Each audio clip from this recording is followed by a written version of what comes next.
Welcome to the Circuit of Success. Back again with another great guest. Tony Castillo is with us. Tony, how you doing? Doing great. How are you doing, Brett? I am great, man. It's good to be with you. You're down in Florida, so it's a little warmer probably. We for some reason, we cannot get this warm weather to stick around here. So it's in the mid-50s to low 60s, I think, today. So, but we'll get there. We'll get there. Oh, yeah. And I'm excited. And since we mentioned before this, you went to go watch a spring training game this year, right? I did. I went to see a little St. Louis Cardinals. We're not doing so hot right now, though. Well, how do you feel about the pitch clock? That's been the big thing this year, right? It is. You know what, man? I like it. The game we went to, it went pretty quick, and it's like my attention span for going 3.5, 4 hours at a baseball game anymore just doesn't do it for me. So I like it. I think it's going to be good, and it's funny when you see some of these guys get called on it, right? And they get a strike against them, and nothing's even happened, or vice versa, a ball. But I think it's neat. I think it's great for the game, don't you? Oh, I absolutely loved it. I remember when I was working in ball, a lot of the players had challenges with it. And from a nutrition standpoint, is how do we keep them fueled because it's a lot quicker? And how do we stop them from being injured? Because now you have someone pitching a lot faster than he was, and you have someone batting a lot faster than they were previous. So it's really like you have to lock into the game. So some of the challenges we heard about it, but I absolutely love it. It helped make the game go way faster. I went to one with my brother-in-law, and as you said, I think we're 2 hours in. He's like, oh my gosh, we're already through middle of the sixth. Yeah, it flies by. It's funny. So when we were sitting there, I said, hey, the ownership of all these teams are going to have to figure this out because they're going to want to sell beer longer because it used to be it was 3.5 hours we had to stop in the seventh inning. Well, now the seventh inning maybe only 2 hours, right? So you're losing an hour of beer sales, which that's millions of dollars probably by the end of the year. So it looks like some of the teams are making a change and not waiting until the seventh inning to shut her down anymore. They're going a little longer, but that's all right. Yeah. I didn't even think about that, but that's so true. Yeah, right? They got to make that money, and they got to pay those salaries. That's right. And you got to sell the beer because that's the highest ticket item they got. Exactly. Best $12, $15 you can spend in the whole stadium. So, well, listen, man, you are elite sports and performance. You're an elite sport and performance dietitian. And you worked with the Blue Jays for, a couple years in baseball and the University of Florida. And so, again, an elite nutrition expert. You specialize in sports nutrition and helping athletes and business leaders all over the country really live their best life is the way I would say it, right? Is how to optimize the things that they're doing. And so we can all be better. So I think our listeners will like that because we've had a lot of performance people on here before, but we're all like-minded, hard-charging folks no matter what we do for a living. And so it's good to see how can we work at our peak performance. So you ready to chat about that? Oh, Brett, I am so stoked, especially after listening to a couple of years. And I mentioned this prior, what you do with the first 90 minutes of your day, like you have in your journal, and F to the sixth power, like those are just things that I talk about with my clients, but I love to hear how some of those things cross paths, right? Because one F you forgot is food. So you might need to change it to F to the seventh power. F to the seventh power. That's a good point. I guess I put that in and shame on me for that. I put that into my fitness type, because it just happened to be where the F worked there. But you're right, man, because that's some really, really important stuff. And, garbage in, garbage out, right? Absolutely. And we can even just dive right in, right? Talking about garbage in, garbage out, we're talking about supplements, but we're also talking about the food we put in and how we're brought up, right? Because I'm sure you've been on the golf course and someone's grabbing a Gatorade. Do they really need a Gatorade at that time? Or what should they be having? Right. These are just some of the simple conversations talking about with some of the business leaders I've worked with. Like, should they be having something like a lower sugar product versus that full sugar Gatorade, which is for someone who's running a marathon? And as much as I love golf, even if you're walking and not taking the cart, you probably don't need that full sugar Gatorade. Right. That's a good point. Yeah. You're not losing that much that you got to replenish. Right. It's funny you say so. I don't even know where I saw this, but somebody interviewed Tiger Woods and they said, What's one piece of advice that you would have for the amateur golfer out there, right? And I'm thinking he's going to say something about the drive or the putting or chipping, whatever it may be. And he said, I would focus, if I could do anything, I would make sure I focus to eat on about every third hole, And so it's crazy, that little thing I have found that does actually keep me in the game. So I keep, little snacks or an orange or whatever it may be in my bag. And I do find that. And so then it also then carry that into the business life, right? Having those little baby snacks throughout the day, having my water here in this amazing cup that my son made in his ceramics class in high school. Cheers to Drew. Oh, that's awesome. but that stuff matters, right? So walk us through if you can. And we'll go back in a little bit to what's helped make you the man you are today, which is the way I normally start. But walk us through some of the no miss habits that we need to do day in, day out to live our best life as business leaders and family leaders. Well, even go back to what you just mentioned, Brett, what do you eat on the third hole when you are golfing? I'm curious now. Yeah, so I do like a like peanut, sunflower seed, raisin, little piece of chocolate mix. I love that stuff. It's got a little bit of everything, and so I'll do that. And then I don't know, they call them cuties at our grocery store, like the little like tangerines or whatever they are. I'll carry 2 or 3 of those in the bag. So I'll just do that. I'll have a couple bags of the peanut mix thing, and then I'll have a couple 2, 3, 4 cuties throughout the day, and then I have a lot of water. Oh, Brett, I love it. One of the big things I talk about is hydrate or dihydrate. So we'll jump into that. But when we're talking about, let's just talk about golf and then at work, as you mentioned. But when we're talking about golf, when I was at the University of Florida, as you know, in Florida, there's a lot of golf courses. We had a really good golf team. And working with business leaders, golf is something that we talk about. So I always want to find snacks that you don't get your hands dirty. Because I don't know about you, but if you saw Tiger Woods licking his hands on screen, you'd be like, what is he doing? Yeah, that's a good point. Yeah, so I always think of things such as fruit, as you mentioned, those cuties. I also like bananas because you can just peel them and eat them and not get your hands dirty. The same thing even with an apple. I also like beef jerky. It's a nice source of protein to help that muscle building going on. And it's very easy for you to rip and you can eat it versus having to stick your hand in anything, right? So just what are things that you can have that are portable, that are not going to get your hands all sticky? And even I've worked with players where they even have sandwiches, pretzels. It really depends on what their goal is. And the reason I say pretzels because we talk about electrolytes. It's hot outside. And the 4 main electrolytes we lose are sodium, potassium, magnesium, and chloride. And it's in that order. And many sports beverages out there, they start with potassium. One thing I always hear with business leaders is they're like, well, I'm trying to stay natural, Tony, so I'm going to drink coconut water. Unfortunately, coconut water is dehydrating you because it's full of potassium and it has no sodium. So when we have too much potassium, if you know anyone out there that is taking a medication to lower blood pressure, it's most typically high in potassium because it attaches to that sodium so that you urinate it out. So if you're someone who drinks coconut water, you definitely want to add sodium. So that means adding salts to it. And I know that sounds a little weird, but it's the best way to actually stay hydrated. And you don't even know how many dietitians I've had to say that message to. Because when you don't work in that performance side, you don't understand what happens inside the body. So talking with business leaders, they're talking all day, they're moving all day, they're making moves, and they're breathing. And when you breathe out, we're losing the sodium, potassium, magnesium, and chloride. So we tend to have them have those either low sugar sports drinks or find a way to get those sodium, potassium, magnesium, and chloride in their way to eat, right? So going back to that golfer, that's why you have pretzels with salt, right? So that eating every third hole is something I truly believe in, whether we're on the field or on the boardroom or trying to build our business, right? So pretzels are good. Oh, it depends on what we're doing. So pretzels are good because they're that quick source of carbohydrate or energy that gets us through. So if you have a meeting that you want to go to and you're looking for a quick pick-me-up, I'd rather you choose that pretzel, which has the salt or the sodium that'll maintain water inside. So we have that better performance, better mental clarity. Because typically if we are dehydrated, our mental performance drops from anywhere from 7 to 10%. And then you want the carbs that'll give you that energy you need right before that meeting. So I always like having that as a good snack. And then I always like to pair it with protein. And as we were just talking about a moment ago, every third hole, a good rule of thumb I like to mention is eating protein every 3 to 4 hours. Because there is a muscle building switch you have in your body, Brett, and it's called mTOR. It's lowercase m, then all capital TOR. And it gets turned on and off every 3 to 4 hours. And the way it gets turned on is when you have a palm of protein. So that's anywhere between 20 to 30 grams of protein, depending on the size of your palm, just as a good metric. Don't use your wife's palm. Don't use one of your 4 kids' palms, all right? Make sure you use your palm, Brett.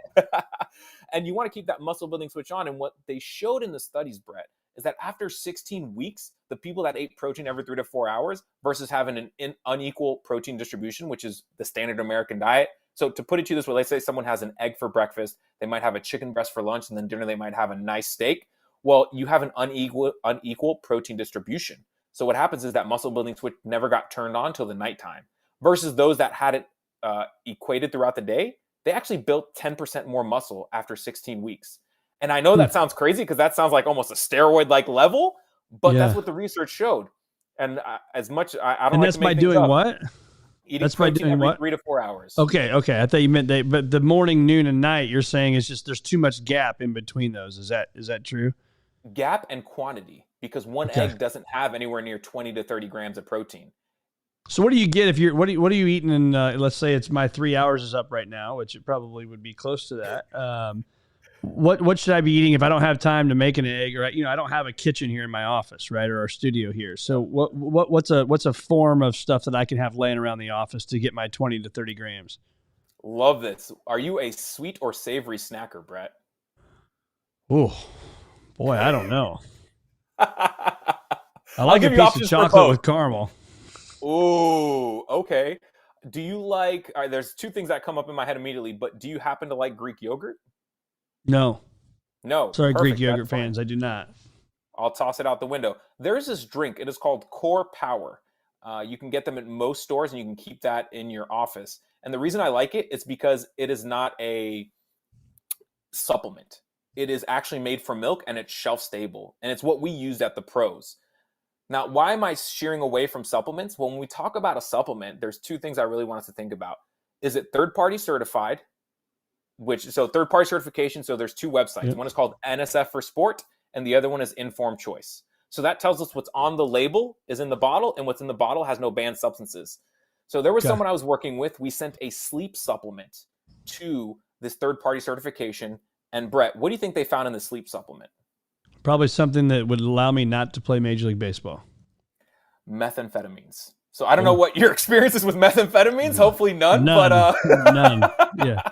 It keeps you awake. So think about that. Why would you take a sleep supplement to keep you awake? Anyways, back to the snack I'd recommend. That's why I want to stay away from those supplemental drinks, which we see at the grocery store, because those protein powders that they put in there could have a banned substance. And yes, you're not getting tested, but everyone I work with, I like to treat them like that elite athlete. And I don't want them taking anything that might have things that they've also found is cocaine, right? Again, Ooh. I don't want you having that in your system because you don't need it. You're not using it for that tool, whatever that may be. So we want to stay away if it's not NSF or Sport certified or Informed Choice. So snacks, that Core Power, it actually comes from milk and it's shelf stable, meaning that you can just have it at room temperature. However, I definitely recommend you chill it because it just tastes a little bit better. So that is, what are some of your go-to, or if you like any, protein bars? Dude, I literally don't do anything like that. I mean, and this is one of the things I want to chat about today too. Is I could have 10 people like you on there, or go to Google and ask 10 different questions, right? And I'm going to get 10 different answers. And that's why I was looking forward to our conversation, because this is what you do for a living all day, every day. But and I didn't do this because of any reason, but I've always been like what they call an intermittent fasting. I just did it because of nerves as growing up, but now it just has become a habit. But so I'll eat dinner at, whenever I can, before or after a game for my kids. And then I won't eat again until lunchtime. And then, so again, that's from what I hear. I'm not getting them every 3 to 4 hours, my protein. And maybe I should, and I'll hit the golf ball a little bit further. But, so I don't have those snacks, man. I'm this boring guy that goes and I'll have, and if I do have my morning breakfast, it'll be like some wheatgrass that I get from a guy that I know, right? Some wheatgrass or a green juice, and then that's it. And then I'll eat my lunch, and then water throughout the day, and then I'll probably have one of the bags of nuts, raisins, and chocolates on the way. I leave the office. I usually eat it on the way home. And then I'll eat dinner tonight, and then that's it. Like, I'm not a snacker. I don't sit around and eat power bars all day. I don't eat snacks. I don't, sit down and grab some chips. I don't do that. And so I don't know why, but I just don't. Well, Brett, you sound like many of the people that I've worked with, where they come to me and they fast. And the research on fasting is this: it can improve testosterone if you do it once a week. If you do it every day for long periods of time, it has actually been shown to decrease testosterone levels in the long term. So if we're looking for more mental clarity, the first thing you do is eat more. And then a very simple analogy I love using, Brett. Let's say you're going to drive down and visit me. I'm going to invite you to a spring training game, and I'm going to give you the options of 2 cars, Brett. The first car is completely full of gas, and I give you a key to it. The second one is completely empty, and I still give you a key, but you have to push it down. Which one are you taking to visit me? Yeah, the gas. The gas, right? So many people do this fasting because they think it's just easier because you don't have time. My goal is to help you find what are some of those quick and easy hits that you can eat if you do have time, right? And when you don't have time. So you could easily do, let's say, oatmeal with some sort of protein powder in it, That's a great way to get carbs and a great way to get protein, right? That's just an easy, simple way. And I promise you, Brett, it doesn't take more than 2 minutes. I've Right. even done a challenge where I lined up a bunch of baseball players and I had to make PB&Js. And when I made it a competition, they made 25 PB&Js in a minute. So I'm pretty sure everyone has a couple seconds to make That's right. worse a PB&J. I like it. That's true. Absolutely. And we always go fault like, oh, we don't have enough time. Well, what are we prioritizing? Are you prioritizing being your best self? Are you prioritizing being the best self, not only for your family, but for the people you work with? So many entrepreneurs I've worked with and small business owners, one of the first things they tell me 2 to 3 weeks in is that their wife says, you're not grumpy anymore. And I'm like, what do you mean you're not grumpy anymore? Well, it's because they start eating. And they didn't notice this, but their spouses notice it, that they come home grumpy because they just want dinner. They haven't had anything to eat all day. And then they go do, as you said, their kids' events. Imagine, you've just taken an empty car, you filled it up once, worked, and then you've gone to see your kids' event where you've literally had no more fuel. So now you're pushing your car, pushing your body, and things will make you crankier quicker, and you don't even notice it. And people think that's just dad normally versus what's dad look like when he feels his best? It's not just looking your best, which is part of it too, Brett. I'm not going to lie here and say aesthetics are not a piece of this, but what happens when you feel your best? And sometimes we lie to ourselves because we don't have enough time and we hear that fasting works. I'm here to tell you fasting can work in the short term, but it's not a long-term nor sustainable approach to being your best self per research. Now, things can change, Brett. I'm open to it. I'm open if research comes out. But it does make sense. And you hear that, breakfast is the most important meal of the day. And then you've got all the people that research that say fasting is the best thing you can do since sliced bread, And so again, you called it a core power drink. What else am I putting around the office, sitting around in my, my desk or something like that, my table, so I can get my protein in, but I don't have time to make the eggs, the chicken, and the steak. So if you don't have time to make eggs, they sell hard-boiled eggs that you can keep in your fridge, and you can. Yeah, I'm not doing that either. Sorry. Hey, no, I'd rather you be honest with me, Brett. Right? I love problem solving. I shouldn't say that. Our listeners will probably do that, but for me to buy hard-boiled eggs in a grocery store or a gas station sounds disgusting. Well, what about beef jerky? That's always one of my favorites. I'll do that. I can buy some beef jerky. Beef jerky is probably one of my easiest ones to keep at the office because it doesn't go bad. Some other options, which I bet you don't like, but I'm going to say it anyways. Cottage cheese. Okay, nope. Yeah. Hey, Brett, my dad loves cottage cheese, but no, not me. I'm with you 100% on that one. That's a tough one. But I like to give the options. Yes, that way you have something to think about. Another one is tuna packets. Again, a lot of people don't like that because the smell. Yeah, I'm striking out here, Tony. I'm sorry. Hey, don't strike out. This is just an area of opportunity that we can look at what are some other options. Now, one thing I meant to ask you, so do you use any sort of supplement? I do not. I do a vitamin D, like a pill for vitamin D. My blood work says I'm a little low on vitamin D. So I do that. I do some fish oil, and I do a multivitamin. That's it. I do that, and then I wake up every day and I eat like some sort of chicken and French fries. Terrible, I know. Try to throw in a salad most of the time, but it's usually today. I went to this place here in town. I won't name the name in case we go and say how bad this is for my diet. But I had a buffalo chicken sandwich and an order of fries. Yesterday I had a burger and a salad. Yep. Well, I love that decision you made yesterday, and I love the decision you made today, because we also have to go back, Brett, that sometimes what we grew up eating, we've been told we can't have. And a lot of people see that as their culture being an obstacle versus it being an asset. And this is where the foods you love, how do we fit them in and keep them? Because that's how we make the sustainable diet plan, right? Without that, nothing will work. You will keep going to the drawing board because we're not figuring out a plan that works for you. We're figuring out a plan that just works for someone else. So that's one thing I've seen that's been a big barrier. Now, back to the snack dilemma. Yeah. Because I'm not gonna let you go unless we come up with at least 3 snacks. So one, we said the core power, that was you. Yep. Beef jerky was the second one. That's right. Trail mix, I like, but here's people say peanuts and peanut butter are full of protein, but you would need 8 tablespoons of peanut butter to get the amount of protein you need to make a true impact on that muscle building switch we were talking about earlier. Now, Brett, that's a lot of peanut butter. That's a lot of peanut butter. So for sure, we definitely want you to have those two options. Now, here's some other ones on here. I'm gonna throw them out. Deli meat. Yeah. String cheese. No. No. All right. Hey, see, I got to throw them out, right? And then the rest are the ones I mentioned earlier. Those are the ones that come off the top of my head that I have on this list. So, hey, deli meat. But this is good. Most people listening to this are probably not as picky as I am. So they've got something already. They've got a nugget. But I do think having a good source of some, almonds, whatever it may be, pistachios, things like that, it's probably better for you than not eating. I would agree. assume. And then, but the beef jerky and the core power I can get behind. And I'm a boring guy, so I can just edit, copy, edit, paste every day. I can eat the same thing all the time. Doesn't bother me.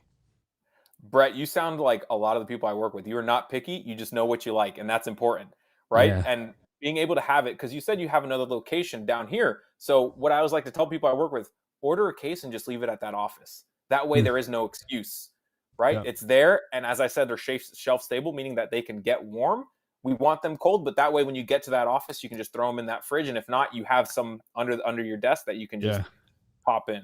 So do you think the beef jerky you see like at grocery stores, like is that not even grocery stores, I'm sorry, but like at a gas station, you see like there's a whole wall, like side wall of beef jerkies. Like, are those healthy? Are those, I always wonder like what in the hell do they actually put in all that stuff? So then it like makes me not eat it because I'm thinking I'm probably getting worse stuff, even though the package says real big, 40 grams of protein or whatever. And so we go, there's there a website for finding out what beef jerky is safe, or what do you recommend? What kind? I like the 1-3-7 rule. So the 1-3-7 rule is when you have 1 ounce of protein, you want it to be under 3 grams of fat and over 7 grams of protein. So I'm sorry, 1 ounce of protein, 3 grams of what? Under 3 grams of fat and over 7 grams of protein. So when we have 1 ounce of beef or beef jerky, you want to make sure it has under 3 grams of fat and over 7 grams of protein. All right, so for every ounce of protein, it needs to have 7 grams of protein, yes. And then less than 3 grams of fat. Correct. So if you look at a beef jerky, it should say that right on the back because they label it by ounce or 2 ounce. So if it's a 2 ounce serving, then that means it needs to be under 6 and under 4 and above 14. Okay. Yeah. Very simple math. I like that though. So those are good nuggets to take away, that when I'm in the grocery store, or listeners in the grocery store, they can say, okay, the 1-3-7 rule, and look at that and say that one's better than that one. And then from a health standpoint and preservatives and all that stuff, like how do we know that it's a quote unquote clean beef jerky, if there is such a thing? Yeah. So we want to look for the minimal ingredients. That's really it. And that's going to be tough. Right? Yeah. If you can get someone that can make beef jerky locally and you can find it. So typically when I go in a gas station, sometimes you'll see like a local beef jerky, and that's typically going to be the best option because it's the closest made to you. You're closest to that farmer where that was, cut and dried. Yeah. Versus something that's made. Now, if you're in a food desert or a place you can't reach that, then just go for really any beef jerky that's out there that has that 1-3-7 rule and has the least amount of ingredients. Right? Okay. Because they might put a lot of added sugars that you may not need. Yeah. I'd rather you get something with less added sugars because you don't need that extra energy. Going back to that Gatorade we were talking about earlier, most people don't need that extra energy to push you through. Right. So let's talk about that. So that's good. All that stuff is great. We've got our snacks now, but what are the things that we need to be doing for the mind? Because I think the food's important. The mind is obviously really important. How do you marry those two together in your world? So let's just talk about something I like to call the carb to fiber ratio. Okay. So when we're talking about carbs, it has a bad rap, Brett. People always want to demonize carbs, especially most recently with some of the bigger diets we hear out there. So this is called the carb to fiber ratio. So I want you to imagine we have 2 cars. We have a Lamborghini and we have a Toyota Corolla. If we put premium gas in Lamborghini, it's going to run really well. Now, Brett, what happens when we put regular gas in that Lamborghini? It's gonna over time, it's going to not do as well, perform at its best. Absolutely. Now, in the Corolla, what happens when we put premium gas in it? Not much changes, I wouldn't think. May run a little bit more more performance, but not as much because it's a Corolla versus a Lambo. Yeah, no, you're absolutely right. But it will get a little bit more miles per gallon. So I've driven a Corolla in the past, so I have nothing against them. But we always know we're probably going to put that regular gas in. When we're talking about our bodies, we want to put that premium fuel in. So we're talking about that premium fueling. I'm going to talk about that carb to fiber ratio. So when you look at any sort of carbohydrate product, so that's going to be rice, bread, any sort of grain, even chips, you want to take the total amounts of carbohydrates, so the grams of carbohydrates, and divide it by the total grams of fiber. So one of my favorite examples to use, and you might have heard of this product, Brett, it is Special K. Have you ever heard of it? I have. Yes, it's probably one of the most well-known quote-unquote diet foods out there. Now, if you look at their carb to fiber ratio, it's somewhere about 30-1. So I haven't even told you what the parameters are. The parameters of the carb to fiber ratio is you want it to be 5-1 or less, right? So anything that's 10-1 and above means it's a regular carb, meaning you're going to get a boost in energy, but also a crash in energy. It's going to do the same to your blood sugar. So that energy spike and that energy crash where you might have is when you're eating some of these regular carbohydrates. The premium carbohydrates will give you sustained energy throughout the day and will also monitor your hunger and your energy. So you want anything 5-1 or less. So that Special K, when they had this 2-week diet that people were doing and they always felt lulls and highs of energy, it's because there was no fiber to sustain it. So it helped the mind if it has more fiber. And because of that, you'd have brain fog doing these 2-week diets. So what are some products that actually have that carb to fiber ratio? One of my favorites is the Dave's Killer Bread. Those definitely have some of those.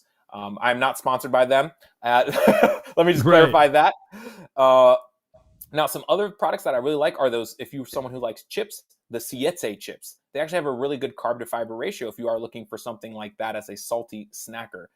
And then, of course, any fruits, vegetables, and whole grains will typically fit that range. But I always like to say it's always good to check, right? So anything 5-1 or less is something you want to reach for. And it's been shown that you can have that steady state energy. And when I was working in baseball, I had a strength coach say, so you're saying if I have a Snickers and a Metamucil, my energy is going to be sustained. You always get the call out. You know what I'm saying, Brett? Well, right. I don't know if you've heard of these continuous glucose monitors, but it's to monitor your blood sugars. And I wore one for 3 months, Brett. And I tried it out. And I said, you know what? I'm going to test out his theory. So I had a Snickers and a Metamucil. And what do you think happened? I would say you crashed, but I don't know. Maybe I'm not intelligent enough to figure this out, but I would say you probably crashed, even though they were quote unquote hit the numbers. I actually didn't. I actually sustained my energy, but it was not a snack that I want to recommend because no one should be pairing Metamucil with a Snickers bar. But what it did show me is that having that fruit, which would be fiber, having some sort of fiber source in there is really going to be helpful to maintaining those blood sugar levels. And using this carb to fiber ratio that I just shared with you is something that people can use today. The people listening to this, they can use it and go in the grocery store and see any of the options they have, or any gas station, as you mentioned, Brett. They could go in and they can use this carb. Now, remember, this is only for carbohydrate products. This does not count for things such as fats or proteins, which some people will send me, oh, what about nuts? I love nuts, but that is a fat versus a carbohydrate product. Okay. So that carb to fiber ratio will help you with your mind because now we're not having those peaks and valleys. We're getting that steady energy throughout the day because we're getting enough fiber throughout the day. Yeah. And not only that, Brett, the gut-brain axis. We keep hearing about gut health and how important gut health is. And we hear about all these supplements coming out, right? If we don't eat enough carbohydrates, 95% of the serotonin, or that happy neurotransmitter that we have in our gut, is made from carbohydrates. So when we restrict carbohydrates, we're literally restricting our happiness. So that's why I love spaghetti then, I guess. Yeah. Right? And there are some good carb to fiber spaghetti brands that I've worked with Italians, and they told me this is actually pretty good. One of them is called Banza pasta, and it has a really good carb to fiber ratio. Yes. Banza pasta. Writing it down. Yeah. There, you got to let me know if you like it or not. I will. So what was my thought just going to be? So So, I mean, how are you on the standpoint of like for literally peak performance, and which is what we want, right? People listening to podcasts usually want that. But at the same time, we have our guilty pleasures of like today, again, my buffalo chicken and my fries and how important is it to decrease that? Obviously, zero would be great and perfect maybe, but realistically, how much can we maintain peak performance and still have a subpar diet long term? And I think that's me for 22 years, by the way. But as I'm aging, what do we need to be thinking about? So we always want to make sure we focus on protein, but to give you numbers, because the people listening, such as yourself, are numbers people. Yes. we always hear the 80-20 rule, but how does that actually apply to meals? If we think about how many meals we have, which are breakfast, lunch, and dinner, that's 21 meals. So 17 of those meals need to be in line with what your goals are, with the other 4 being whatever you want. Now, if you have a high point of competition, now when I say competition, it could be for an athlete or someone like yourself. Let's say you have a very important deal that you're closing or something's going on. That's when you want to be 95-5. That means you are 95% compliant with a 5% wiggle room. There should always be wiggle room, because if not, it could lead to that binge, restrict, guilt cycle, which we want to avoid. So for you to have a buffalo chicken sandwich with some French fries, I don't know if that fits in your 5% or your 20%, but the important part is it hopefully fits in those percentages, because anything over that is when we start to see non-compliance, or we start to see the drop in performance. Got it. Okay, so 17 of my 21 meals need to be on the healthy side of how we would define healthy based on my goals. Yes. And I think a great way to do that is the plate method, which is something I teach to the people I work with. So it is 1 palm of protein, as we were mentioning earlier, your palm, the same thickness and the same size, not counting your fingers. You want to have 1 fist of carbohydrates, and you want to have 2 fists of fruits and vegetables combined. That is the plate model you should be looking for about 80% of the time, with the other 20% really being whatever you enjoy. So 1 palm of protein, so i.e. chicken, turkey, whatever, where I'm getting my protein, and 1 fist of carbohydrates. Carbs, okay. So that's going to be the breads, pastas, potatoes. Those are the things that click in my mind first. Yep. Okay. 80% of meals. That's right. Okay. Good news is I like fruit. What about veggies? Yeah, I got a love-hate relationship with them, but I'll eat some asparagus, I'll eat some broccoli, and that's about to the extent of my some peppers. I'll eat some peppers, but that's about the extent of my relationship with veggies. I get mine from much better. What's that?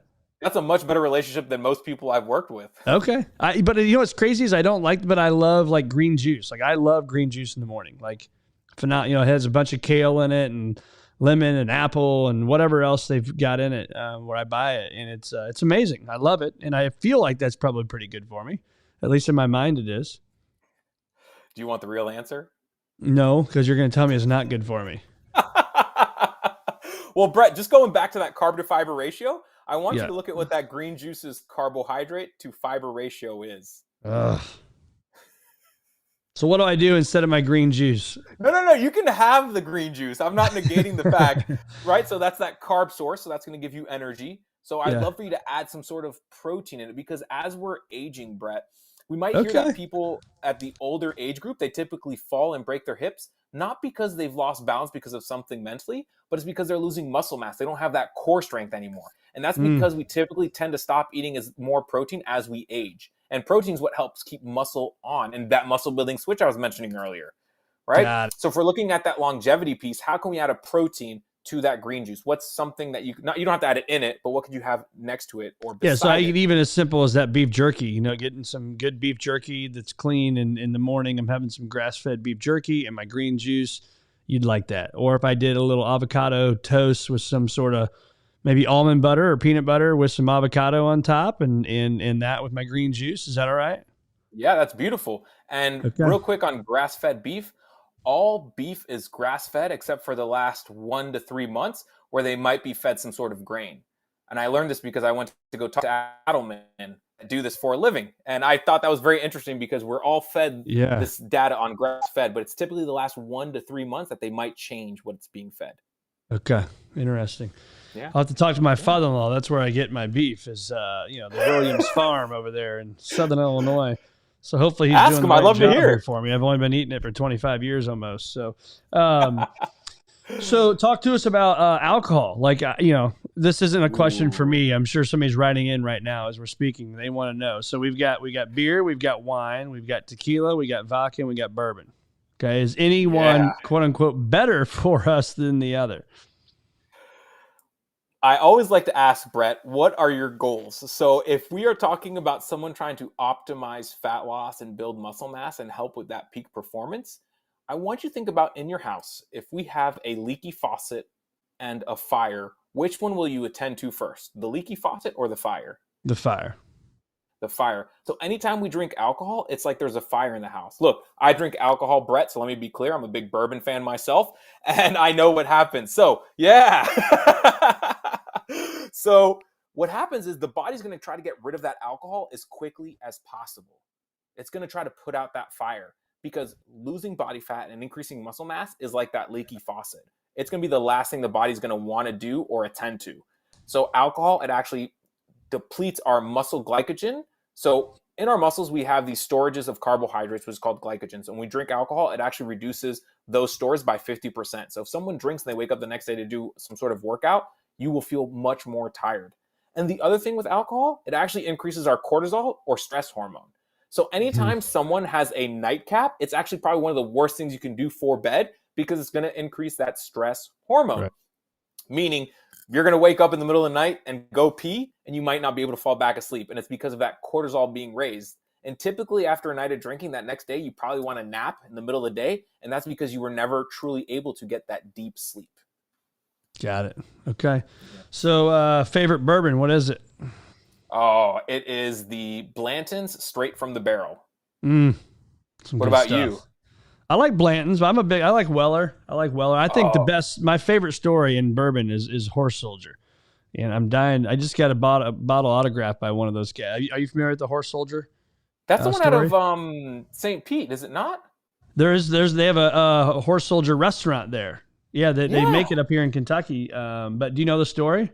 No, what's the story? So that the 13 horsemen that rode in to the to Afghanistan, started the war after September 11th. So I think it was 4 of those guys when they were done with their military service, they started a bourbon company and they called it Horse Soldier because they came in on the horses, right? And they sourced, and I'm not an expert on this, so I'm going off of what I've learned and read and watched YouTube video on, but they sourced the steel to you got to make your bottle formation, right? So every bottle was made in steel that came from the World Trade Centers on September 11th. It's unbelievable. What? So every single bottle that you touch has touched the World Trade Centers. It gives me chills just thinking about that. So it was pretty cool. My wife's cousin got to go meet one of the colonels that's one of the 4 guys that made it, and got to meet him and get an autographed bottle and all that stuff. But I just think that's awesome, man, for our country and what they've done. And so now to have that bourbon story, I think every bourbon's, there's a lot of bourbons that are great. I just love the story behind it. I did not know that. What a great story. And I felt some chills as you were telling me. I was like, oh my gosh, I want to go buy it to just show respect. Like, thanks for what they did. Yeah. So they've got 3 different kinds. They get the the lower price, the medium, and they're 52, maybe 72 and 92 or something like that bucks. And they're all phenomenal. All great stuff. So anyway, we could talk bourbon. That's a whole nother podcast. Maybe we'll create the Tony and Brett bourbon show or something. I love that. We could talk about Pappies. I'll bring them out. Exactly. I like it. So talk to us about exercise. Obviously, you being a nutritionist type stuff, or dietitian, I should say. But exercise is critically important with our food intake. So for you, are you focused on strength, like weight training, flexibility, mobility, cardio? Like, where does that fall in those, what I would call the big 3? I always say, what can you do for the longest amount of time? A lot of people now have been going towards pickleball, actually, that I've seen. They found it to be very enjoyable. And I found that a lot of people I've been working with are getting more injured from it because they're not used to those explosive movements in that short distance. So it's always taking care of the body because the body's constantly breaking down. So real quick, I think I would say whatever you can do long-term, but they've showed that strength training is probably one of the best ones, and I'd be an advocate for. However, I am more about personalization, meaning what do you like to do for the long term? What do you actually enjoy doing? Not, hey, you should go run a marathon because that's what's going to help. It's like, well, what's going to keep you longer is what you can do the longest and enjoy doing. Yeah, that's a good point. That's a very good point. So how do we probably talked about some of this stuff, but some of the notes I wrote down is what are the most common dietary deficiencies that you see out there, and how do we address those? So you mentioned earlier because you're taking them. Yeah, my daughter just came home from school. She really wants to see her dad. I'm sure. You can tell her to come in and say hi. I've got 4 kids. I know what it's like. All right. Hold on. Let me see if she wants to come in. All right. Give me a second. Amaya, you want to come say hi? We're going to get a new podcast guest here. Yeah. She what? Oh, she bumped her head? Amaya, you want to come say hi? No? She's like, no, Dad, I do Yeah, not. she's like, she just bumped her head. Oh, well. That's Yeah. awesome. That's well. Hopefully she's okay, and I'm sure Mommy will be out there fixing that. And she wants Mommy more than you anyway right now. So that's the way it goes, Brett. We know how it goes as much. And my wife is pregnant with number 2, and it's a boy. Oh, congrats! So I need some tips from you. Thank you All right. on what to do, because this one is awesome. A girl, so I'm excited for a boy. That's exciting. Well, congratulations. So the dietary deficiencies, how do we address them? Yes. So you spoke about vitamin D. You spoke about fish oils. So 2 questions I have for you. You said you did test your vitamin D, and that'd be one of the supplements I would highly recommend, but you have to test it first. So there's 3 different levels. We have 20 and below, which means you are deficient and you're not having enough. So you definitely want to supplement with that. Anything 20 to 30 is insufficient. And what we found is that most doctors think 30 and above is okay. But in the sports and performance world, and what we're seeing in longevity, it's actually 40 and above you want it to be at. That's where key vitamin D is at. And that's where research is actually gearing towards. And then with fish oils, there's a few things you should look at. So we spoke about that third-party certification. But Brett, you also want to make sure the EPA and the DHA, which is on the back of the bottle, add up to as much of the total omega-3s there are in it. Why is that? And EPH, is what you said? EPA and DHA. DHA. Okay. Yes. Because you might find at your gas station or local pharmacy a buy one, get one free X fish oil, and you might buy it thinking, oh, I'm getting a deal on it. But it may have a total of 1,000 milligrams of omega-3s, and it only have 200 EPA and DHA combined. That means you have 800 milligrams of garbage, of crap. Okay. So if it's I'm making this up because I don't even know what the numbers would be. So if it's 1,000 omega-3s, I need the EPA and the DHA to have 500 each or whatever. The closest 700 to that and 300. amount.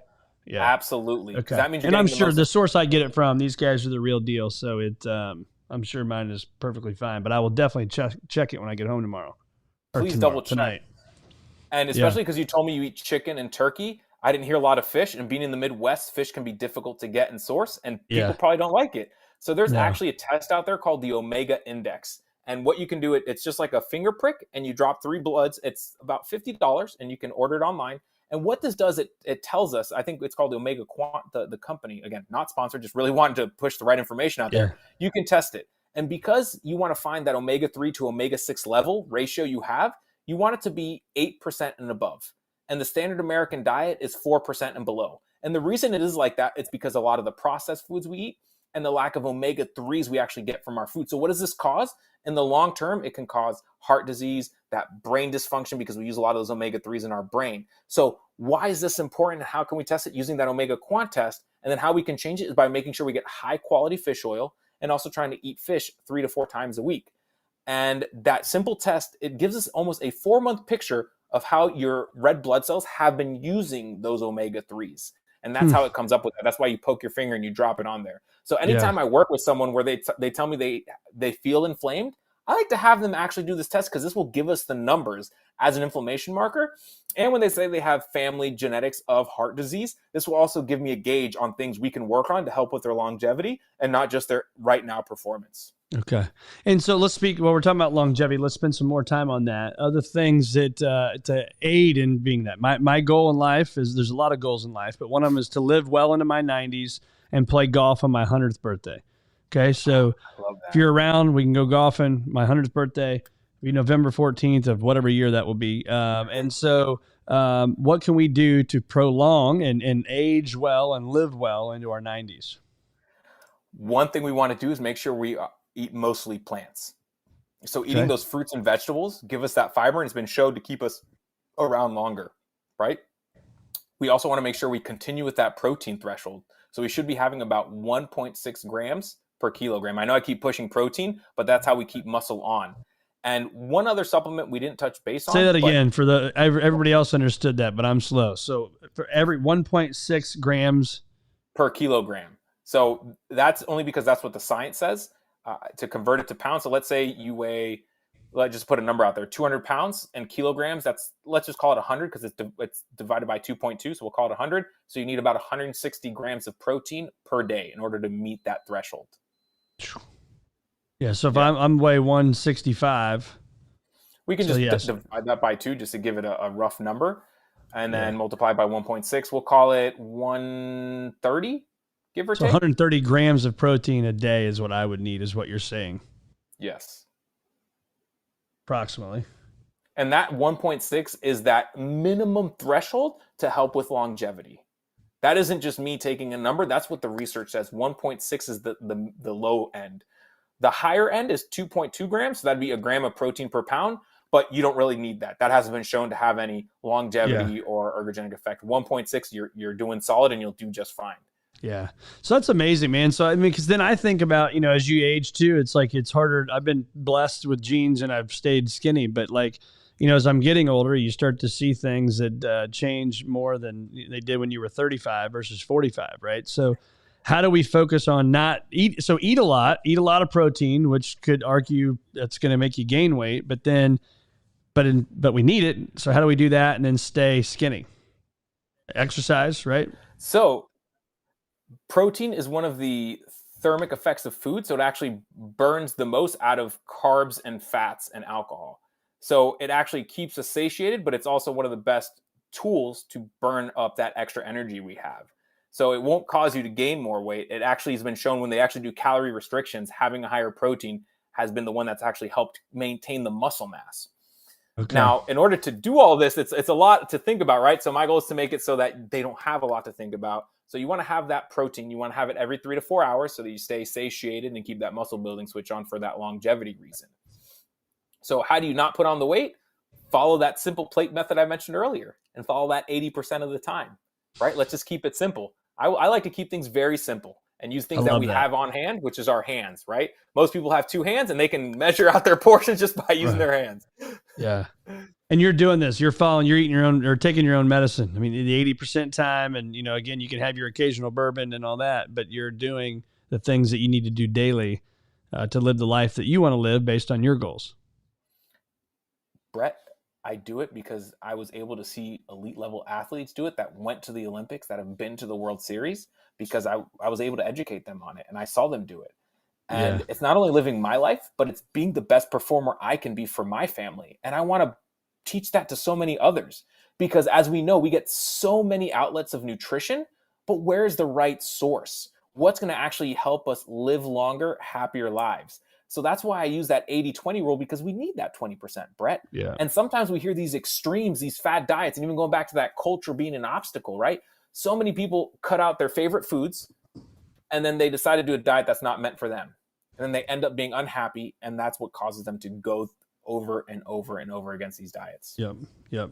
So let's recap. So 80% of my meals need to be 1 palm of protein, 1 fist of carbs, 2 fists fruits and veggies. Check the omega-3s. It sounds like a lot of people need to be taking omega-3s anyway, but you can do the blood work. Eat mostly plants, and I'm going to have around 130, 140 grams of protein per day, so people listening can do the math on their own weight. And that's going to help. Not only will you not, we're not guaranteeing that you won't gain weight here, but that's going to help you not gain weight because it's going to burn more of the fats and the bad stuff that we're putting in our body by doing that every 3 to 4 hours. So that's a big deal. Your favorite bourbon is some cash strength. Blanton's. Stuff, Blanton's. Yeah. And so that carb to fiber ratio, the 137 for the beef jerky, take a look at that stuff, the core power drink. If I could, last question for me here, Tony, if I could pull one thing away, if I was going to pull one thing away from your habits that you do every day, what's that one thing? Like it's the master of them all. What's the one thing that you hope I tell you? Okay. He's holding up water. For those of you listening, he's holding up water. That's the most important thing for you, that if I took it from you, said you can never do it again, that's the biggest one. Hydrate or dihydrate, because so many of us are chronically dehydrated and we don't know it. So many people, when I start with them, they start drinking the correct amount of water. They start to perform better. They start to think clearer because we're chronically dehydrated. Then we have the other end of the spectrum who people overdrink water, where I have these jars of peas on my desk, which I'm going to show you now. This one is clear pea. This one is a hydrated pea, which is like lemonade. And finally, I have one that is a very dark urine. Of course, it's not actual urine, Brett, but when I was doing a talk to 5th graders, I wanted to keep their attention. When I told them I had jars of pee on my desk, they all looked at the same time. So, this guy's crazy. But that clear urine that we see, it's a great way to see if we're actually hydrated. means we're actually not getting enough of that sodium, potassium, magnesium, and chloride we were talking about earlier. So that means you're not getting those electrolytes, and that constant urination, especially if you're waking up in the middle of the night, probably means you're not getting enough of the electrolytes to actually absorb the water, or you're drinking too much at certain points in time. Yeah. Because you want your urine to look like lemonade. If it looks like apple juice or clear, you're doing something wrong. So if you were to take away my hydrate or dihydrate, as I like to say, that would be the one thing that I think would be a biggest impact on anyone. Are you adding electrolytes to your water? Yes, absolutely. Especially being in Florida. You've been down here. You know the humidity. Yeah. I'm sweating out like a crazy man. Yeah, right. So what do you add? Like, is that like little droplets? Is it like a little packet? Like, what do you personally do? You don't have to say the brand if you don't want, but. Yeah, I like to add an electrolyte packet. There's a couple out there that I like. One is Element, LMNT is a good one. I like the Propel. I like the Gatorade Zeros are some of the ones I've been currently using, because I don't need that added sugar because I'm not training for a marathon. The kind of physical activity I do, I might be able to add a little bit of those carbohydrates, but I'd rather get them from a food source versus a liquid beverage. But again, someone who doesn't like to have those liquid or like to eat anything before workout, I like to recommend those liquid hydrating beverages because you get a little bit of carbs and you get the electrolytes. Perfect for the golf course as well. Yeah. So if I'm drinking, I'm holding this Yeti thing up. I don't know how many ounces this is. Let's call it 16 ounces.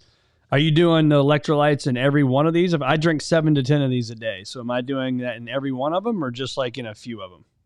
I would say 1 to 2. 1 to 2 of the 7. So if I did 7 bottles or Yetis a day, then I'm going to do 1 to 2 of those with electrolytes in them. Especially if you eat a whole food diet, because you're missing out on salt, right? The good thing about processed foods, which you probably never hear anyone that's in the food space say, is that it does have that sodium, which helps us retain water, right? So if you do a whole food diet and you're not adding salt to your food, you can definitely get it from just adding it into your hydration beverage. So what do you think? So my water in the mornings, I take a couple pinches of salt. I can't, what's the salt? I'm drawing a blank on what it is. The sea salt type stuff. And I'm putting that into my water. And you like Perfect. that? I love that. That's probably the best way. You don't have to name drop any brands. You can add salt to your water, and that is the best way to go about it, Brett. Yeah. Okay. So it's good. So I just keep it right in my we have an island in our closet there. I just put 2 pinches in the morning and out I go, and I haven't finished by the time I get to the office. A little salty, of course, obviously, but it's good. Adds a little spice to my water. And well, Tony, this has been awesome, man. Where do our listeners find more of Tony Castillo? Absolutely. They can go to nutritionfp.com/COS, which stands for Circuit of Success. Since I was on this podcast, they can go down on that page and they can find 3 things. The first one is an executive wellness assessment, so they can assess how well they're actually doing. The second thing on there is a habit tracker that I give out with the video. It can help you change your habits in 30 days. And the final thing on there is if they found this talk useful, they want to know more about me, they can schedule a call with me. So that's 3 things on there. They can check it out at nutritionfp.com/COS, which stands for Circuit of Success. I love it. We'll put all this in the show notes, man. We will send people your way. Tony, it's been great having you on the Circuit of Success, man. Tons of takeaways here. And I'm going to go home and coach some sports tonight, but I'm going to check my omega-3 stuff first to make sure we're in the right direction. Let me know, man. I'd love to help you, and just let me know what your levels are, and I'll give you some tips. All right, brother. Thanks so much, man. It's great having you. Same. Have a great one.